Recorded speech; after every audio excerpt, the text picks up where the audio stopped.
Jingle, jingle, jingle, you can hear the sleigh bells ring. I am old Kris Kringle, I'm the king of jingling. You can see the Christmas tree, where there's no hay, and the birthday to the gibberish, jingle, jingle, jingle, you can hear the sleigh bells ring. I am old Kris Kringle, I'm the king of jingling. Oh ho! It's like, I know Daily Reacts is gonna watch the intro of this video, and he's gonna just comment, "No! Why, man? Why? Like, I blocked that song out of my memory!" Because last year, this past November, before it was even Thanksgiving, he had me as a guest in his live stream, like, recording my reactions to the 2002 Spider-Man movie with Tobey Maguire, because this is my first time watching it, like, front to back. And I randomly started singing, the Jingle, Jingle, Jingle song off the Rudolph the Red-Nosed Reindeer soundtrack. The original, like, stop-motion, like, film from the 1960s. And he was like, "Are you singing a Christmas song?" And, like, he made a little snippet of it and put it on his TikTok page. And it was just like, oh, man, I miss his old channel. That got terminated back in, March very, very much. Which, YouTube. Just why I got a YouTube like that. Also, for this 2024 Skizzo rambling, I just wanted to apologize in advance for any, like, spunky audio quality in this video. Like, I actually had to switch from recording on my Blue Yeti microphone to my external camera. Like, so, yeah, my apologies in advance if my voice sounds, like, fuzzier or, like, spunkier than usual. Like, I don't know what the problem is. Probably something with my laptop. I've had this baby for, like, over 3 years now at this point. Man, MacBook Pros, those things, like, they don't make it the same way that they used to, but they're built to last. Like, I remember my old MacBook Pro that, like, which is, honestly, the reason why I wanted to make YouTube videos, because I finally had access to iMovie from home, right, way back in 8th grade, which, I didn't start making videos at all until, like, high school, like, the start of high school, like, back in 2013. But, yeah, that MacBook Pro, oh my gosh, that thing was built like a tank. Lasted me, like, that was my first laptop, too, and it lasted over 8.5 years. I miss that thing, because it had, like, the built-in DVD player. I do have an external DVD player for my, for my current laptop, but it requires an adapter to use, and I need to replace its cable pretty soon. But anyways, I just want to say, I really hope that everyone had, like, a lovely Thanksgiving weekend, and is going to have a lovely Christmas or Hanukkah or New Year's Eve or whatever your favorite holiday is this December. And I wanted to also, like, sort of touch base on some things I discussed in the last, like, Skizzo rambling. Like, I did a Would You Rather Wednesday poll asking you guys, like, when you wanted me to do the December Skizzo rambling this year, and you all mostly voted for today being December 1st. I'm recording this currently at 7:36, again, due to some technical difficulties that I had earlier, like, if the audio sounds funkier than usual, like, again, I'm not apologizing for that.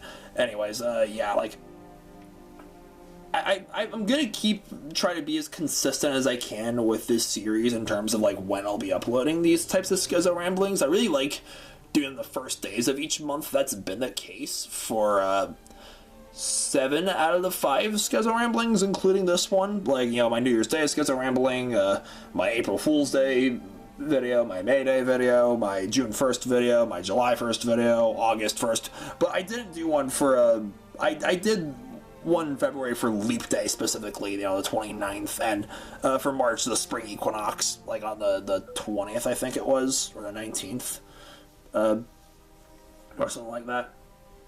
And yeah, when I did my spoiler talk for American Dragon, and my September 20th Skizzo rambling, which I specifically waited until after I was done moving to Ohio, like after quitting Dogtopia, the third dog place I've ever worked at. And, moving at my dad's house in New Jersey and, settling in, getting, like, the ball rolling on my new life here in Ohio.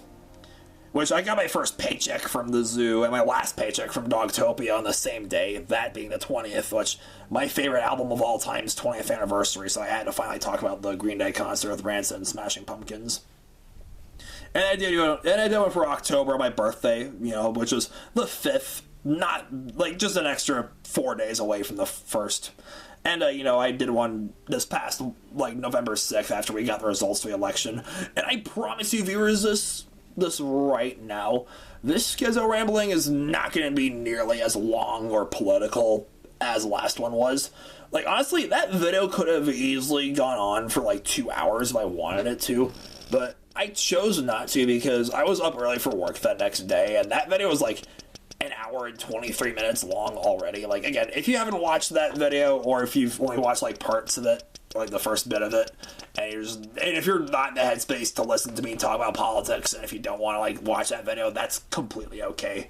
And heck, if you want to skip this video, you have a right to do so. Like, there's no dishonor in like you only watching like little bits and pieces of my videos, because I know some of these I like to get deep. I like to yammer and just talk about life in all my videos. Like, I really do.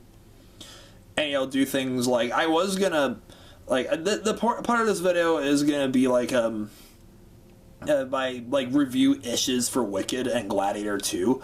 I was originally gonna just make Wicked like any other movie review, like and possibly couple it with like, or just possibly couple it with that Turtles 2's episode that I made back on Tuesday, when I also gave my first impressions of like the Last Ronin Lost Years comic book. And but like then, like as I was driving home to the theater after seeing Wicked, my roommate texted me being like, "Hey, who wants to see Gladiator 2 tomorrow night, my friends?" And Bradley and I were just like, "Yeah, sure, let's do it." So we all saw Gladiator 2 together, and I still haven't seen Moana 2 or Red 1.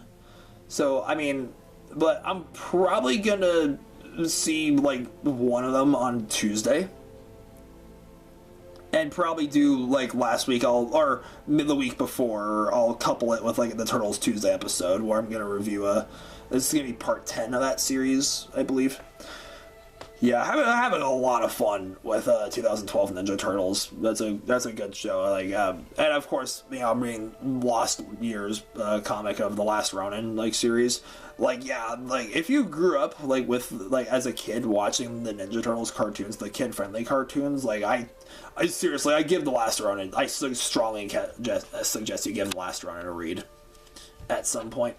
But anyways, like I said, this video is not going to be as politically charged as the last one, as the last Skizzo Rambling was. But I feel like there are, I've promised myself I keep my videos all just like mostly unscripted, except the more serious ones. But for some videos, I do like to make a little note list of things I want to discuss to remind myself to discuss it, so I don't forget to do so in particular videos.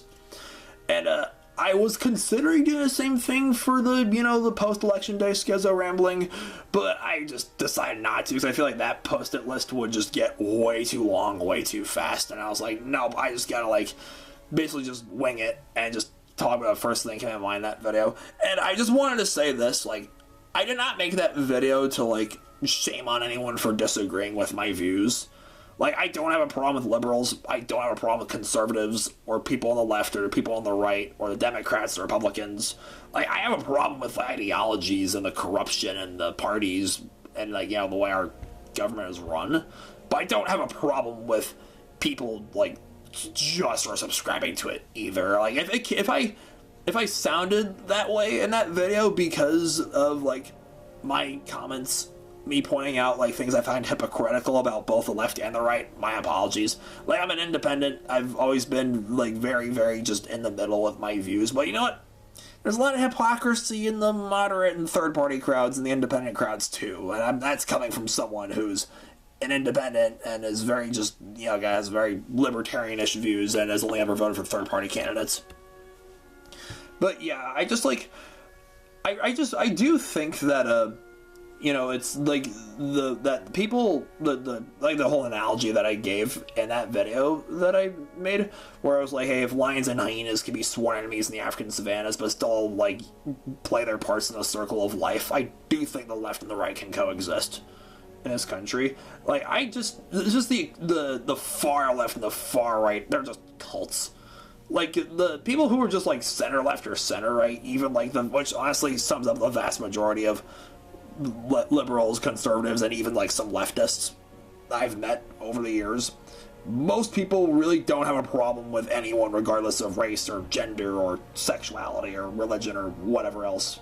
Like, people are pretty good at just seeing everyone as individuals, that's it. It's just the extremos get shoved to the forefront because they scream the loudest, and they get more clicks on YouTube and TikTok and Instagram and social media platforms like that, and they're also the ones in possession of power. Like, that's why I think that people who should be the ones tackling the alt-right, like, you know, the super far right-wing conservatives, like, just the craziest, most racist, sexist, homophobic people, like, in those communities should be the other conservatives. Like, I said that in the video, and I'll say it again here. Like, there's literally conservatives of all backgrounds and all demographics. It's not just a straight white Christian male thing. Like, there's loads of different types of conservatives out there, just like there are loads of types of liberals and Democrats and leftists. And, you know, again, the people who should be the ones, like, tackling, you know, the craziest, like, big glasses, blue-haired, like, feminists wearing silly clothes that just, like, scream out how all men are monsters, and, you know, and all this constant anti-male rhetoric should be the other feminists and the other liberals and, you know, the progressive types. Because, again, I do think that we all have way worse enemies to face than each other.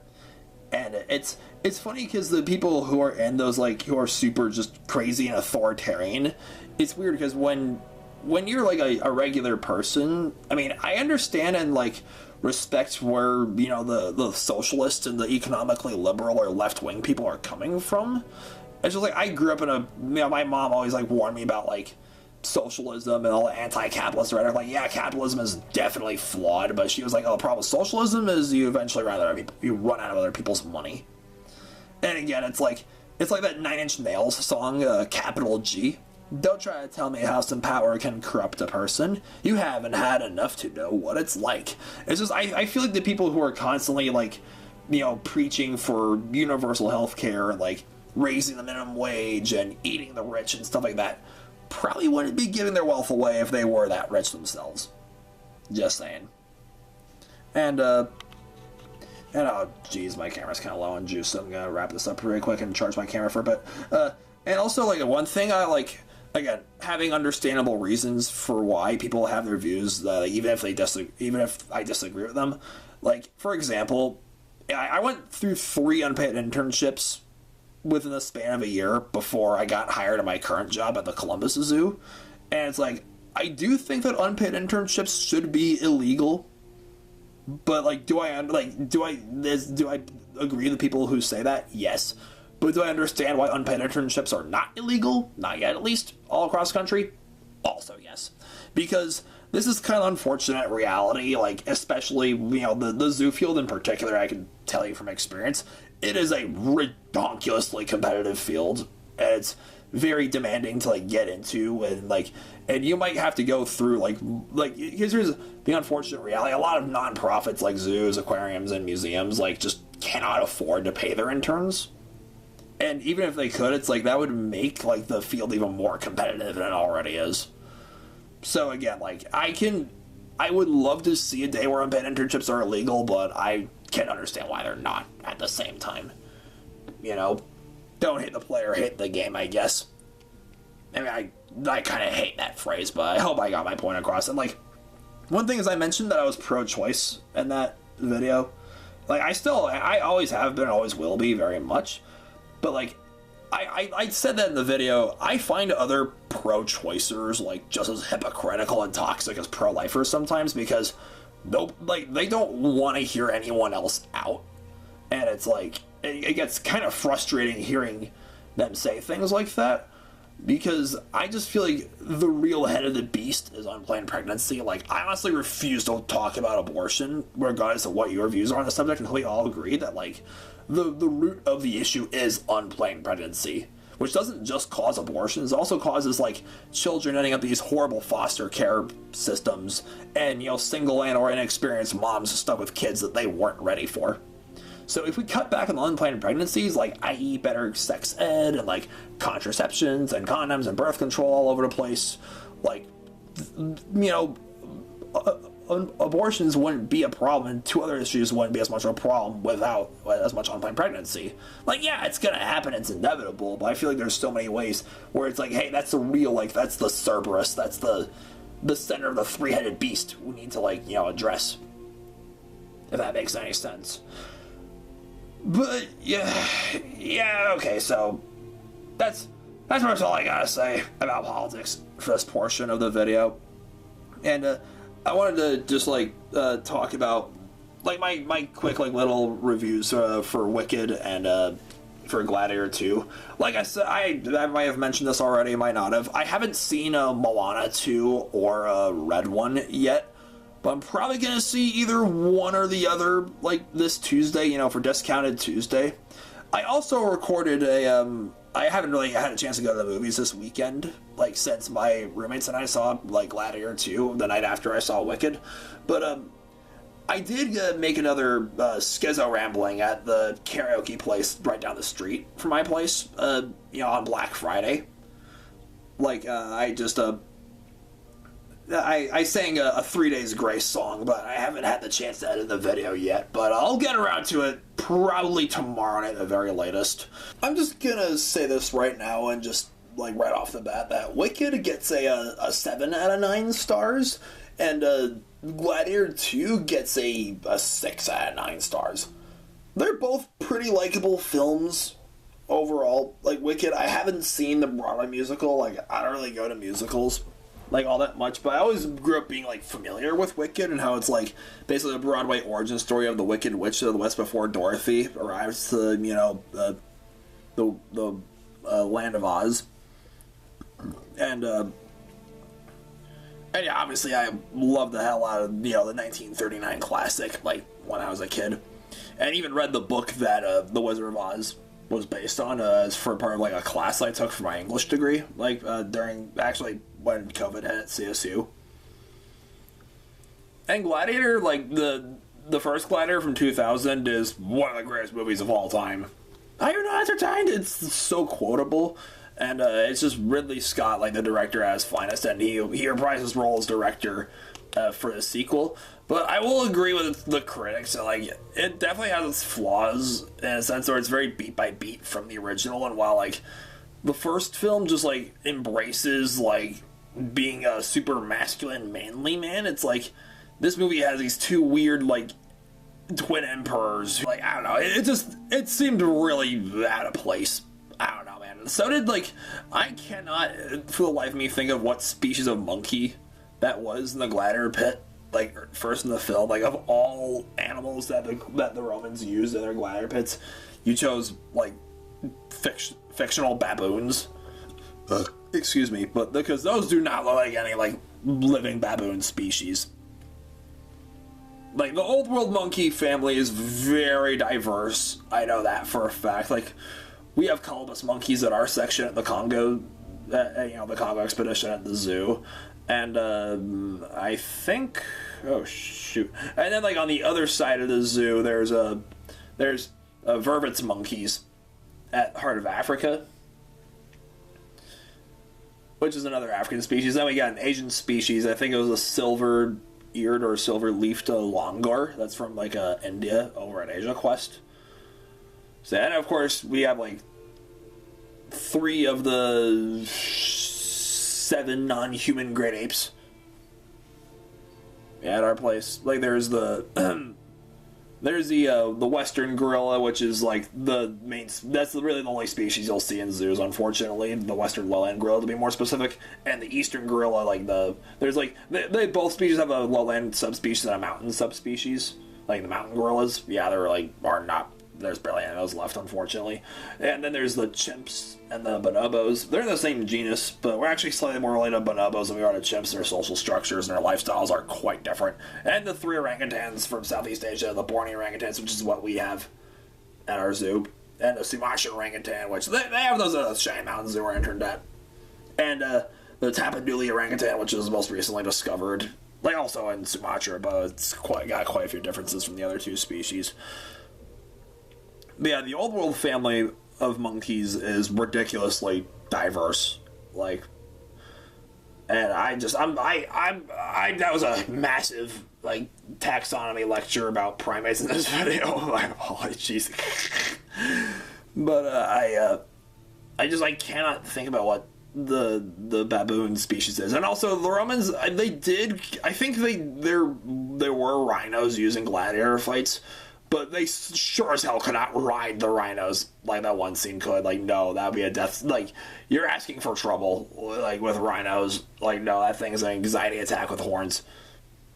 Like, because they have, limited eyesight, but their other senses are so keen. Man, that scene was so brutal, too. Like, the rhino impaled that dude's belly, just like, impales his belly. His belly! The belly.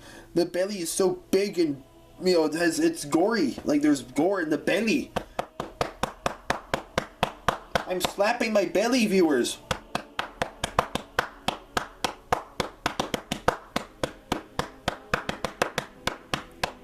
Slap, slap, slap. I slap my belly.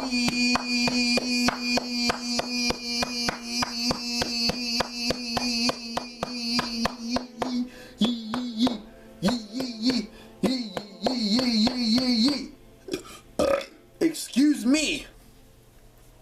But yes, like, and the aqueducts with the flooding the Gladiator arena, like, there were ships used to, like, replicate, the maritime wars of the Persians, right? But there weren't sharks used at in, like, the Colosseums. I think there were crocodiles used in the Colosseums as aqueducts, but they had aqueducts, not aquariums. Not that I'm aware of, at least, like, because I think aquariums are a lot more of a recent thing compared to zoos, because, like, back then they had the technology for tanks. The ancient Egyptians did keep crocodiles in their temples, though, in their ponds, and even fed them, like, wine and gave them, like, jewelry and stuff like that. But I've always absolutely loved history, and how human history and animal history tie into each other. That's always been so cool to me. Again, on an unrelated note from the movie, like, a friend of mine here in Columbus and we went to a Chinese restaurant, like, last week, and they gave me an interesting place. But I've always been really just fascinated with the Chinese zodiac, like, as someone who was born in 1998, which is Year of the Tiger. And I was holding this with my friend, her 25th birthday is right around the corner, actually. So she was born Year of the Rabbit, and I was born Year of the Tiger. So 99 and 98, respectively. And this is something that just got me thinking. Like, because, like, I'm 26, right? My 26th birthday is this past October. And it says here on this, like, placemat that showcases, like, the 12 animals on Chinese zodiac. So in order, like, the calendar starts with Year of the Rat. That's my sister's year, 96. Then it goes to Year of the Ox. Then the tiger, rabbit, dragon, snake, horse, sheep, monkey, rooster, dog, and pig. Right? And for my Year of the Tiger, it says here, like, look to the horse and dog for happiness. And beware of the monkey. So, so in terms of, pretty much in terms of, like, who my future wife should be, like, I reckon, because, compared to my year, again, 98, the closest year of the horse is, 2002, by 4 years, and the closest year of the dog for my year is, 1994, compared to 2006. So, I guess, like, again, I'm not, like, I'm not saying I'm going to exclusively date one or the other, but dating someone who's, like, 4 years older than me, or, like, that sort of, like, that split between 4 years younger or 4 years older, that just got me thinking, like, that's all. Like, I hope everyone's, like, anyways, back to the movies, like, with Wicked and Gladiator II, like, yeah, I've always loved history, and I've always been a big fan of, like, classic films, so it's like, with Wicked, I like, again, the whole point of the movie and the play is to humanize one of the most famous, like, antagonists in cinema history, And again, I was aware of the songs. I was aware of the popular songs, like "I'm gonna make you popular," like with Galinda, or trying to say Glinda, which you know, Ariana Grande and I forget the Wicked Witch of the West's actress. Excuse me. But yeah, they both did a fantastic job. I think they bounced off each other's energies very nicely throughout the film. And this is a two-parter, which I wasn't terribly surprised by. I heard it would be. And, you know, considering it's adapting a Broadway play, like, this, I can see why they'd split into two parts. Because this film needed to be experienced on the big screen, because I think it's so fitting seeing these Return to Oz kind of movies, like the one we had in 2013 with James Franco. Seeing, like, you know, modern CGI just really bring the world building of Oz to life. Like the fantasy, because again, I'm an aspiring fantasy writer, and I'm always just enamored with world building. And I always just like observe it as much as I can and see how I can learn from that, like, for my own writing. And yeah, I think this movie really just brought the world to life. And yeah, the Defying Gravity song, oh man, I gotta throw my playlist on Spotify. That was epic, like the movie ending on that note. And Michelle Yeoh and Jeff Goldblum's characters just being the absolute biggest jerks of the entire movie. I love both actors, but I hate both characters. It's funny how that works. And all the talking animal professors that get arrested. Oh man, there's a lot going on in this film. There really was.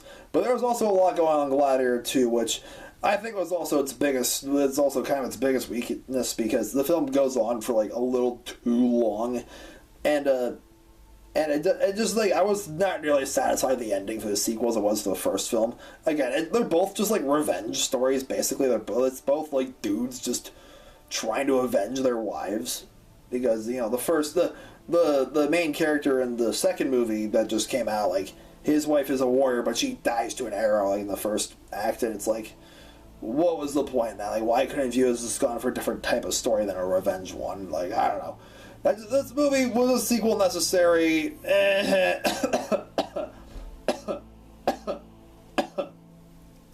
Excuse me. Probably not. But, you know, like, the action scenes, again, the rhino scene was spectacular. And so is the aqueduct scene and, like, the other fight scenes throughout the film. They're all very well choreographed. So, yeah, the film was worth the price of admission for that reason. So, yeah.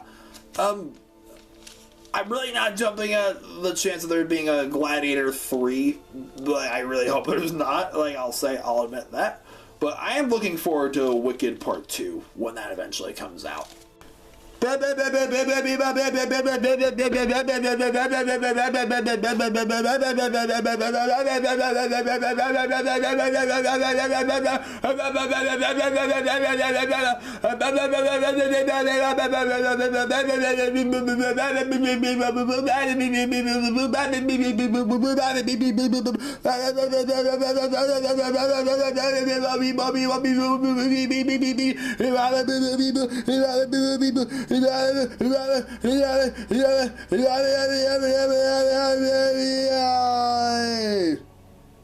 Yes.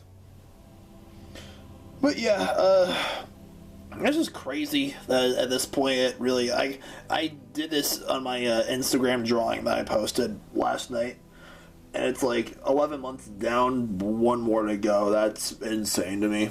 Like, this time of the year, like November and December, is really when I start to, like, think back on, you know, where I'm at life now compared to where I was, like, even just, like, from 3 to 6 months ago. Because for literally the first half of this year, like, from the start of June, like, I mean, July, I mean, frick, January, the J's, like, January 1st, New Year's Day, all the way up until, like, the end of June, like, the right start of July, when, like, I waitlisted for, like, all the seasonal positions at the Columbus Zoo, and, you know, they got back to me, offered me an interview, and, well, hey, here I am now, you know, getting steps closer to living my dreams. It's like this time of year is when I really just, like, I really get deep and start looking back on, like, memory lane, and I've been making YouTube videos basically doing that, like, ever since, like, 2014, which was my, because like I said, I started making YouTube videos right after my 15th birthday, like October 2013, back my freshman year of high school. And like the start of 2015, that was when I started my annual tradition, like just making a looking back on the respective year that just ended. So yeah, I decided, well, those kind of videos kind of go hand in hand with my skizzo ramblings. The way I've been making these kinds of videos, at least for the past like year at this point, just like, okay, let's just. I think going forward, like for this series though, if it's not gonna be on the first day of each month for whatever reason, like maybe I just have a really busy, stressful week, and I can't get around to recording anything until like Thursday or Friday. Which, as of now, we'll see if this ever changes, are basically my Fridays and Saturdays from the zoo. Like, I work from the zoo Sunday through Thursday. However, I have started looking at second jobs in the neighborhood.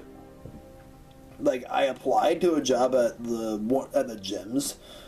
Like, I started just, like, casting out the net as far as I can and see what I catch at this point, basically. And I would love to, like, juggle the zoo with a part-time job at the gym, just, like, being front desk, personally. Because like I would, it wouldn't be nearly as physically rigorous as like, you know, being around animals all day, running around cleaning up exhibits and whatnot, and all the bending and lifting that comes with it. It'd be a lot more laid back. And also, from what I've been told by like the staff at the gyms that I've been to, like they'd be totally flexible working around my schedule in the reverse. So yeah, we'll see where that goes. Like, I can't rely on YouTube to pay my bills, unfortunately, or like to keep myself occupied before my layoff period eventually comes around from the zoo for like the 2 months before they have me back for another 10-month session. You know, we'll cross that bridge when we get there, of course, but I gotta find something to keep myself occupied, because I'm totally content just making YouTube videos as a hobby at this point. Like, if I never get the views to get paid off of YouTube, like for ad revenue, bummer. But at the same time, like, I don't care.